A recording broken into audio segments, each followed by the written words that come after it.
আল্লাহ তাআলার নিয়ামত, কত নিয়ামত দেখতেছি বান্দাদের জন্য আল্লাহ তাআলা ব্যবস্থা করে দিয়েছে।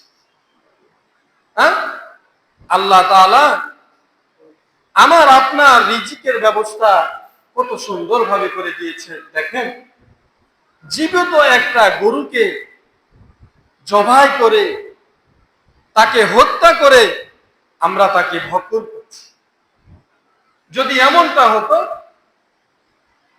যে আমরাই আমাদেরকে যদি জবাহ করে হত্যা করে খাদ্যের ব্যবস্থা করতাম, তাহলে এটা কঠিন হয়ে যেত, কঠিন হয়ে যেত। কেউ কাউকে হত্যা করতেও চাইতাম না, খেতেও চাইতাম,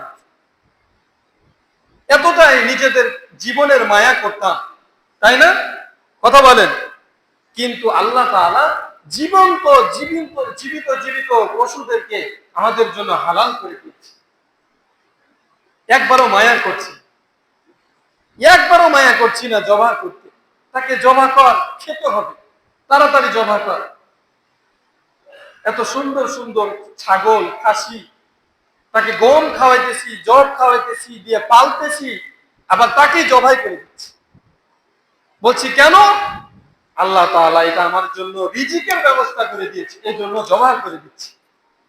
এটাই আল্লাহ তাআলার হুকুম, এটাই আল্লাহ তাআলার ফয়সালা, নিয়ম, তাই আমরা জবাই করতেছি।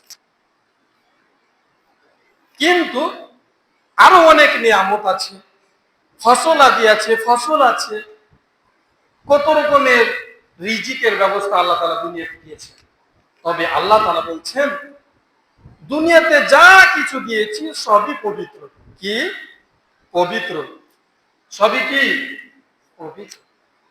তবে তোমাদের জন্য যেগুলো পবিত্র করেছি, যেগুলো হালাল করেছি, সেগুলো তোমাদের জন্য পবিত্র। তাই বলে সবগুলোই অপবিত্র তা না। নাপাক জিনিসটাও আল্লাহ তাআলা পবিত্র, কিন্তু ওইটাও বানানো হয়েছে, কিন্তু তোমার জন্য এটা অপবিত্র না বা হারাম। অতএব যেগুলো তোমার জন্য হালাল করেছি সেইগুলোকে ভক্ষণ করো, আর যেগুলোকে তোমার জন্য হারাম করেছি সেগুলো থেকে বেঁচে থাকো, সেগুলোকে ভক্ষণ করো না। সেগুলো যদি তুমি ভক্ষণ করো, ওই যে আমি বললাম ইয়াবুদুন, তোমাকে ইবাদত করার জন্য বানাইছি, তুমি আসলে আমার ইবাদত সেগুলো ভক্ষণ করে করতে পারবে না। তুমি যদি হারাম ভক্ষণ করো, তাহলে তোমার ওই ইবাদতটা যেটা আমার জন্য করছো এটা কবুল হবে না, এটা কবুলিয়ত হবে না। তার মানে বুঝতে পারলাম, আমার ইবাদতটা যদি কবুল হতে হয়, আমার ইবাদতটা যদি কবুল হতে হয়, তাহলে এর জন্য শর্ত হলো আমাকে হালাল খাদ্য ভক্ষণ করতে হবে। আমি যদি হারাম ভক্ষণ করি, হারাম খাই, তাহলে আমার ইবাদতটা কবুল হবে না। আর আমার ইবাদতটা কবুল না হলে আমি আল্লাহ তাআলার জন্য ইবাদত কই করব?